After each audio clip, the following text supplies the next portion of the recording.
কখন তোকে খেতে দিয়েছি, এখনো অবধি খেলি না? আর কখন খাবি বলতো? ভাত যে জুড়িয়ে ঠান্ডা হয়ে গেল। মা, আমাকে আলু সেদ্ধ ভাত দিয়ে কেন খেতে দিয়েছো? বাবা যে বলেছিল আজকে আসার সময় একটু মাংস নিয়ে আসবে। বাইরে মুষলধারায় বৃষ্টি পড়ছে, আর তার সাথে বিদ্যুৎ চমকাচ্ছে। তোর বাবা যে শহরে গেছে, কে জানে, ভালোই ভালোই ফিরতে পারলেই হয়। জানো মা, মাসিমণিদের বাড়িতে প্রায় দিনই ভালো ভালো খাবার হয়, মাংসের গন্ধ পাই। খেলা করতে গেলে মাসিমণি একটুকুনো দেয় না। ঠিক আছে শুভ, আমাদেরও একদিন ভালো ভালো খাবার হবে। একদিন তোর পছন্দের লুচি আর মাংস রান্না হবে। এখন এটা নিয়ে খেয়ে নে রে। ঠিক আছে মা, আমি আলু সিদ্ধ ভাতটাই খেয়ে নিচ্ছি।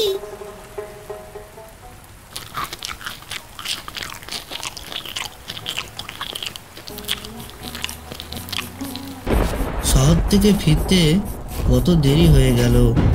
আসার সময় ফসলের চারাটাও নষ্ট হয়ে গেল। যাই, এখন একটু সুলেখার বাড়িতে গিয়ে দেখি যদি কিছু খাবার দাবার পাওয়া যায় কিনা। ছেলেটার জন্য একটু মাংস এনে দেবো ভেবেছিলাম, সেটাও হলো না। সুলেখা, সুলেখা, বাড়িতে কি আছো? একে জামাই বাবু, এত রাতে বলে শুভ কিছু বায়না করেছে নাকি? আমি কিন্তু কোনো খাবার দাবার কিছুই দিতে পারবো না। না না সুলেখা, ওভাবে বলো না। শহরে গিয়েছিলাম, আসার সময় ভেবেছিলাম ছেলেটার জন্য একটু মাংস নিয়ে আসব, কিন্তু আসার সময় দেখি দোকানপাট সব বন্ধ হয়ে গেছে। আর তাই ভাবছিলাম একটু হাঁসের ডিম যদি থাকে, আজকের মতো ছেলেটাকে একটু খেতে দিতে পারতাম। না গো জামাই বাবু, ঘরে সেরকম কিছুই নেই। আর দেখতেই তো পাচ্ছ কিরকম ঝড় বৃষ্টি হচ্ছে। আমার স্বামী আজ বাজারে তো যেতেই পারেনি। ঠিক আছে সুলেখা, আমার আর তোমার দিদির জন্য কোনো দিনই তো কিছুই চাই না। ছোট্ট ছেলেটার জন্য বড় মায়া লাগে। কি আর করব, গরিব হয়ে জন্মেছি, যেমন সামর্থ্য তেমনই খাওয়াবো। আজ তবে আসি। চাল নেই চুলো নেই, দিদি যে কেমন একটা ঘরে বিয়ে করলো। এখন প্রায় দিনই এসে আমার কাছে এটা চাই ওটা চাই। আজ দামে নাই করে দিয়েছি। তুমি ঠিক করেছো গিন্নি। আর যাই হোক, বাইরের ঝমঝম করে বৃষ্টি পড়ছে, এমন পরিবেশে আজ গরম গরম ভাত আর মাংসের ঝোলটা ভালোভাবে জমে যাবে। আমাদের জমিতে ভালো চাষ হয়, আমাদের টাকা তো বেশি হবেই। চলো এখন রাতে খাওয়া দাওয়া করে ঘুম শুয়ে পড়ি। তুমি যে ঠিকভাবে বাড়ি ফিরেছো এই ঝড় বৃষ্টির রাতে, এটাই আমাদের কাছে অনেক গো। এইভাবে মন খারাপ করো না।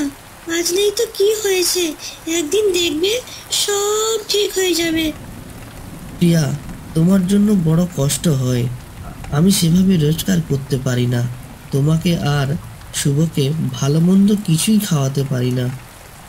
আমারও কি কম কষ্ট হয়? হ্যাঁ, মাঝে মাঝে তো আমারও মনে হয় সুলেখার মতো বড় লোক ঘরে বিয়ে করলে আমার কি আর এত কষ্ট থাকতো। যাই হোক, এখন সেসব কথা বাদ দাও। শহর থেকে ফসলের চারাগাছ আনবে বলেছিলে, তা সেটা কি এনেছো? বেশ কয়েক টাকা দিয়ে ফসলের চারাগাছ নিয়ে এসেছিলাম, কিন্তু আসার সময় এত জোরে বৃষ্টি হয় যে সমস্ত ফসলের চারাগাছগুলোই নষ্ট হয়ে যায়। সবই আমার কপাল। ভেবেছিলাম সেই ফসলের চারাগাছগুলো মাটিতে রোপণ করে গাছ জন্মাবে, সেটাও হলো না, বুঝলে? কিন্তু বাইরে তো যেভাবে বৃষ্টি শুরু হয়েছে, এরকম বৃষ্টি যদি পরপর কদিন চলতে থাকে, মাটিতে চারা গাছ লাগালেও তো সবই নষ্ট হয়ে যাবে। হ্যাঁ, সেটা তো তুমি ঠিকই বলেছ। এমন ঝড় বৃষ্টি আগে কখনো দেখিনি। ওমা, জানো আজকে তো ফুলের জন্মদিন, কিন্তু জন্মদিনে আমাকে নিমন্ত্রণ করেনি। বলেছে আমরা তো গরিব, তাই ওকে জন্মদিনে কিছুই দিতে পারবো না, তাই আমাকে নিমন্ত্রণ করেনি। এটা নিয়ে তুই মন খারাপ করিস না শুভ,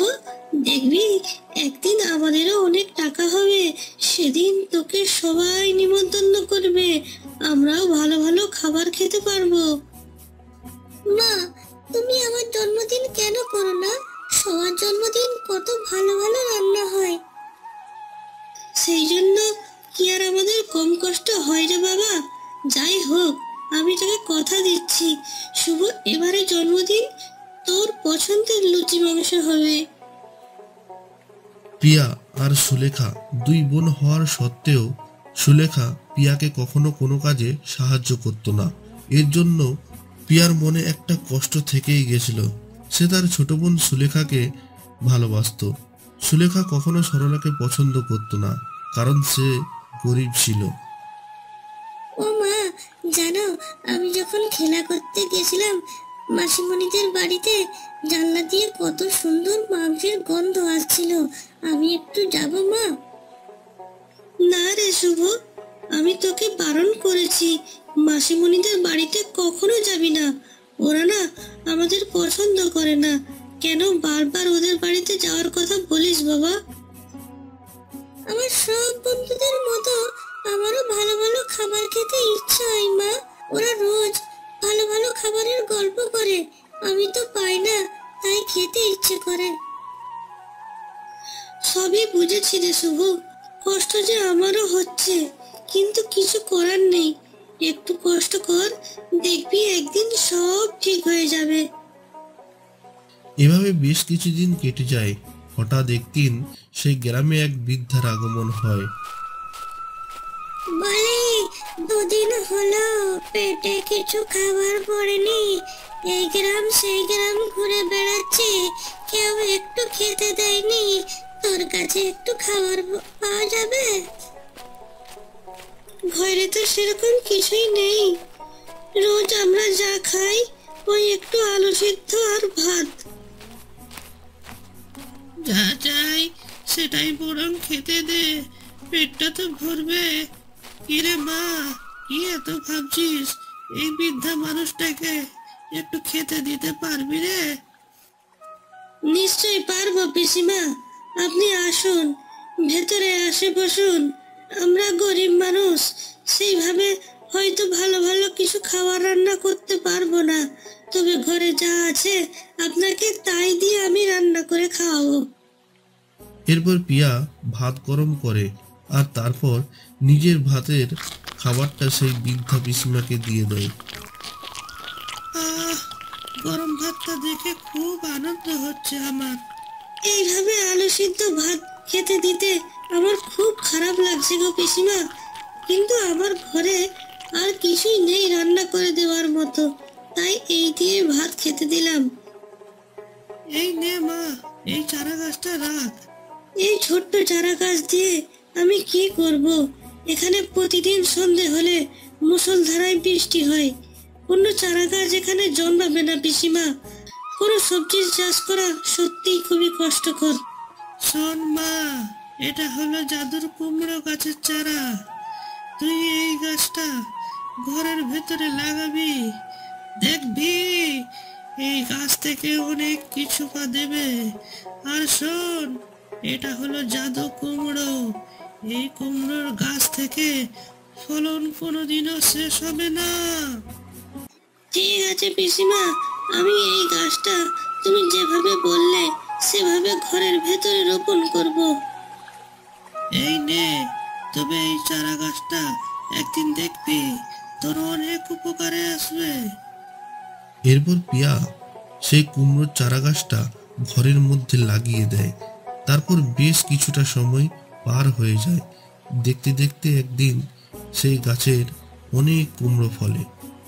দেখো দেখো, আমাদের এই ঘরের ভেতরে কত কুমড়ো চাষ হয়েছে। দেখো, এখানে না তো ঝড় বৃষ্টি হবে আর না তো বিদ্যুৎ চমকাবে, এই ঘরের ফসল কখনোই নষ্ট হবে না। তুমি ঠিক বলেছ সরলা, আর কোনো চিন্তা নেই। ঘরের মধ্যে কত কুমড়োর ফসল ফলেছে, এই কুমড়ো বাজারে বিক্রি করে আমি অনেক টাকা লাভ করব, কারণ এই গ্রামে কোনো কুমড়ো চাষি নেই আর কুমড়োর ফসলও ফলে না। যাই হোক পিয়া, আর দেরি না করে এবারে এই কুমড়োগুলোকে বাজারে নিয়ে যাই আর তারপর বিক্রি করি। শুভর জন্য যদি একটা ভালো কিছু আনতে পারি তাহলে আমাদের থেকে খুশি আর কেউ হবে না। আর দুদিন বাদেই তো ছেলেটার জন্মদিন। বড় শখ করে কথা দিয়েছিলাম ছেলেটাকে একটু লুচি মাংস খাওয়াবো। দেখা যাক সেটা সম্ভব হয় কিনা। কুমড়ো নেবে গো কুমড়ো, মিষ্টি তাজা কুমড়ো, সাথে কুমড়ো শাক একদম বিনামূল্যে পেয়ে যাবে। আসুন দাদারা দিদিরা আসুন। এরপর আস্তে আস্তে সেই সুস্বাদু জাদু কুমড়োগুলো সমস্ত বিক্রি হয়ে যায়, আর তারপর অনেক টাকা লাভ হয়। হ্যাঁ গো, এ কোন সমস্যায় পড়লাম। প্রতিদিন এইভাবে সন্ধ্যাবেলায় বৃষ্টি হতে হতে জমির ফসলগুলো সব নষ্ট হয়ে গেল। গোটা গ্রামের সবাই বলছে আমার দিদিদের ঘরে মিষ্টি কুমড়ো চাষ হয়, আর সেই কুমড়ো নাকি সে কুমড়ো নয়, জাদু কুমড়ো। কাল সকালে ভাবছি দিদির কাছে গিয়ে ক্ষমা চেয়ে নেব। কি রে সুলেখা, আজ এতদিন ধরে এক গ্রামে দুই বোনে বসবাস করে কোনোদিন তো তোর খোঁজও পাইনি, আজ হঠাৎ আমার বাড়ির সামনে? ভুল করেছি দিদি। অসময়ে তোমাদেরকে একটু খাবার দিয়ে সাহায্য করিনি। আজ প্রতিদিন সন্ধ্যাবেলা বৃষ্টি হওয়ার জন্য আমাদের চাষের ফসল সমস্ত নষ্ট হয়ে গেছে। তাতে কি হয়েছে সুলেখা, তোর দিদি তো এখনো বেঁচে আছে। কোনো চিন্তা করিস না বোন, তোরা আমাদের বাড়িতে আজ থেকে খাওয়া দাওয়া করবি। তুমি আমার চোখ খুলে দিয়েছো দিদি। আমি আমার ভুল বুঝতে পেরেছি। সত্যি আর কোনোদিন কাউকে খাবার নিয়ে তাচ্ছিল্য করবো না। মা, জানো বাবা বলেছে আজ বাজার থেকে মাংস নিয়ে আসবে, সাথে একটু ময়দাও আনবে। আজ লুচি আর মাংস হবে। হ্যাঁ রে শুভ, একদম ঠিক। আজ তো তোর জন্মদিন বলেছিলাম না, তোর জন্মদিনে লুচি আর মাংস হবে। দেখ, ভগবান ঠিক সাহায্য করেছে। তোর জন্মদিনে এবার সত্যি সত্যি লুচি আর মাংসের রান্নার সুযোগটা করে দিয়েছে। তোর জন্মদিনের দিন এবার সত্যি লুচি মাংসের রান্না হবে। অন্যদিকে শুভর বাবা বাজার থেকে মাংস আর ময়দা নিয়ে আসে। তার মনেও খুব আনন্দ হয় তার ছোট্ট ছেলেটাকে খুশি করতে পেরেছে জেনে। কি মজা, কতগুলো লুচি হয়েছে। আজ কতদিন পর লুচি মাংস খাচ্ছি। আর আমাদের কোনো অভাব থাকবে না।